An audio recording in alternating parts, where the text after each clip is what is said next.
regenerative hydraulic circuit.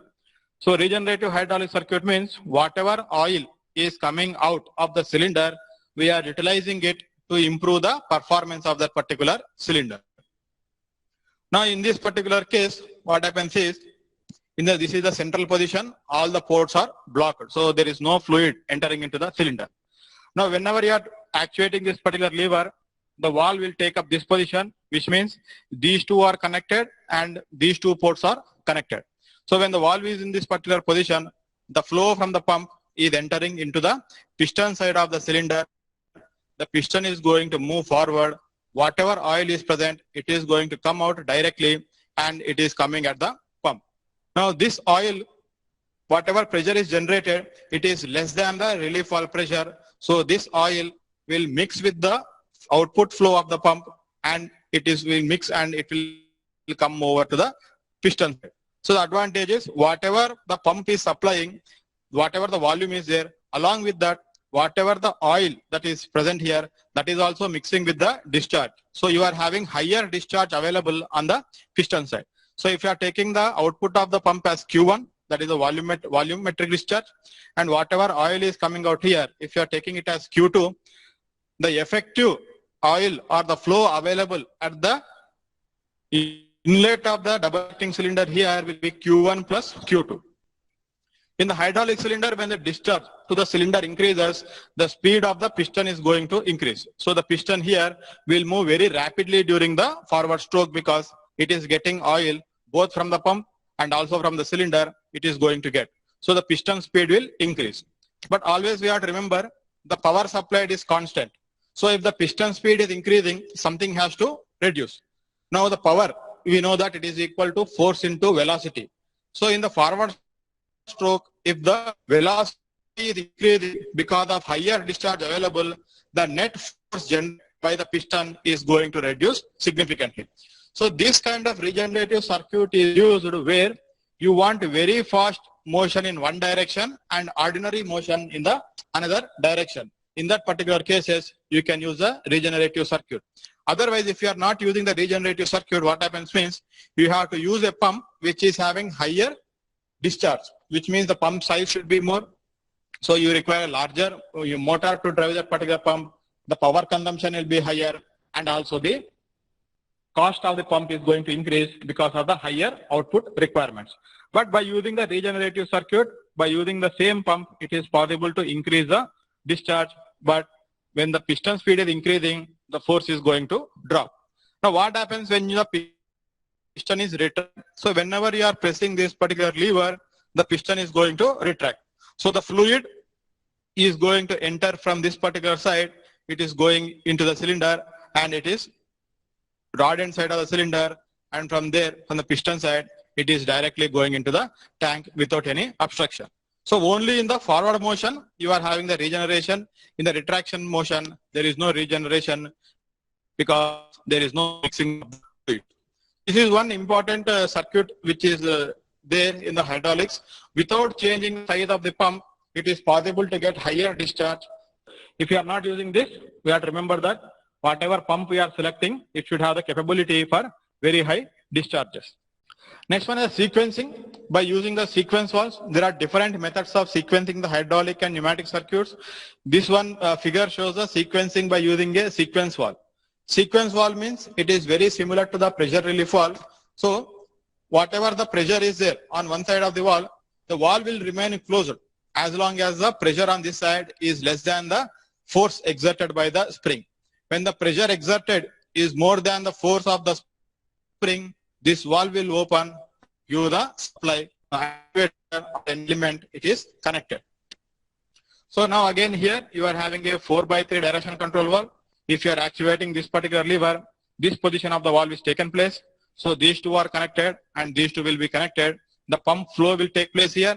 It will come to here and it has two paths now. One, it can go like that. It can go in the other direction. If it is trying to go like this, the relief valve is still closed because the pressure here is very less as compared to the spring force here. Then it cannot flow through this path because it is a check valve. No flow is allowed.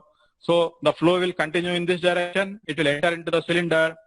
once it enters into the cylinder, it will try to push the piston forward. So whatever oil is present here, it will flow out. It can flow through this check valve. It comes here. It will go into the tank straight. So there is no issue in the whatever oil is present on the other side, that is the rod end of the cylinder. Now, when the piston moves forward, it will comes back to the fully position. The pump is continuously supplying the oil, so pressure on this side is going to increase. So whatever the sequence valve pressure is there, that is more than the pressure here when the piston has fully extended.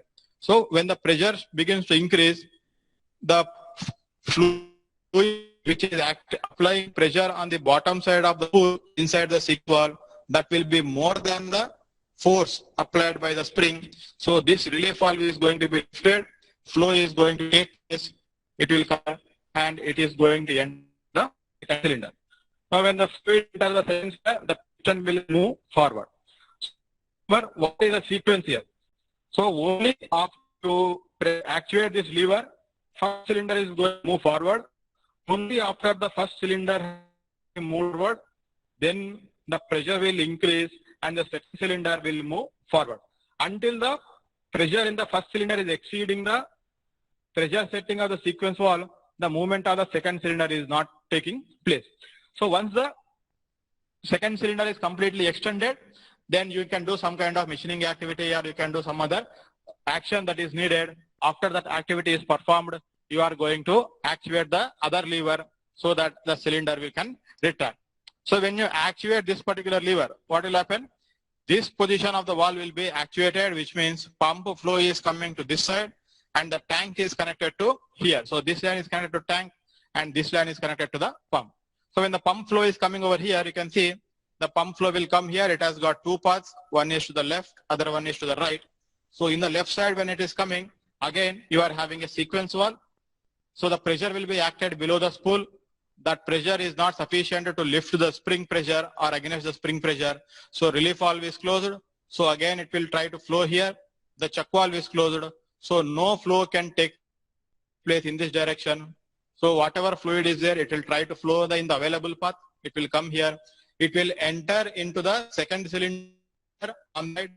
When the fluid enters here, the piston will be moving back. So whatever oil is present over here, it can force through the chuck valve. Once it comes here, it will come here. It will take this path.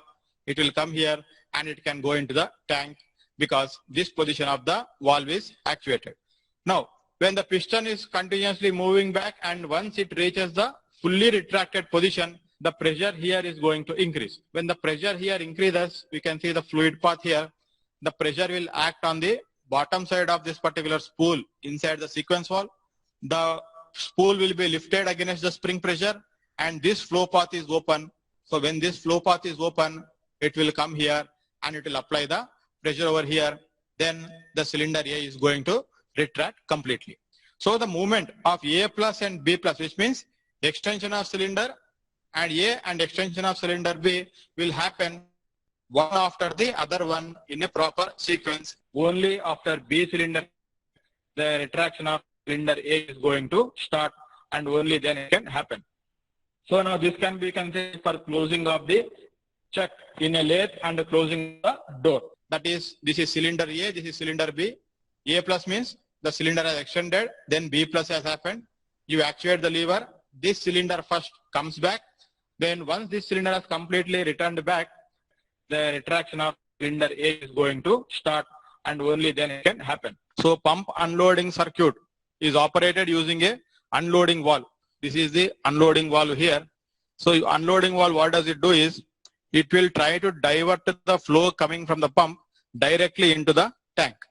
Now when should the pump flow be directed to the tank? When the piston has reached the completely extended position or the piston has come back to the completely retracted position. In that case, we don't want to switch off the pump, but we don't want the pump to act against the relief valve and keep supplying fluid at high pressure.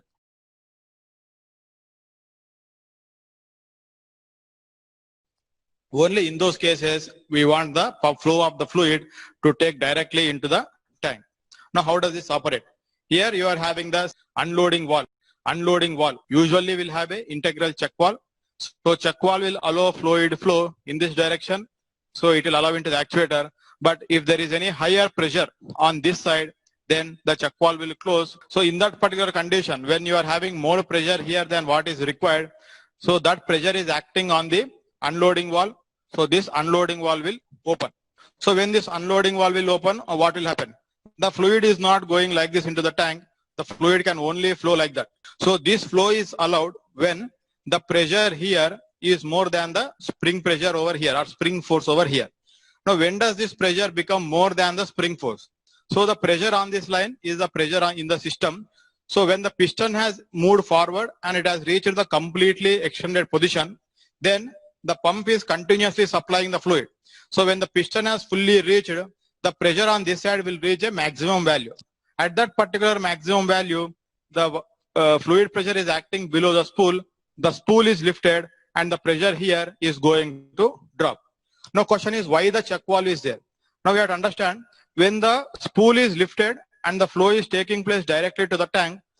So the pressure here is more than the pressure over here. So chuck valve will continue to remain closed because the more pressure is acting in this direction, the pump flow is simply sent into the tank at a very low pressure. Instead of that, if you are having the relief valve, when you are having the relief valve, what happens is the pump pressure should be able to lift the spring pressure and then it has to pass through it. But here, whatever the force is required to keep the valve open, it is generated directly by the system pressure itself. It is not being generated by the pump because the flow from the system is blocked by the chuck valve. So the fluid cannot flow out. So it is very safe to ensure that the pump flow is simply sent into the tank at a very low pressure. So work done by the pump is very, very less. Now, if you want to change the direction of motion, what you have to do is you have to change the or operate the valve. So if you have the moment you change the position of the valve, the pump flow again will go into the forward direction or the retraction direction and the movement of the cylinder will take place. So in between, when you are idling or when you are holding the cylinder in a particular position, the pump flow will be simply sent into the tank at a low pressure. That is why it is called as unloading. Unloading here means we are reducing the load on the pump by allowing the fluid to flow into the tank at a very low pressure. So this is about the pump unloading circuit. So this valve here is called as the unloading valve. So this is the thing we have to remember.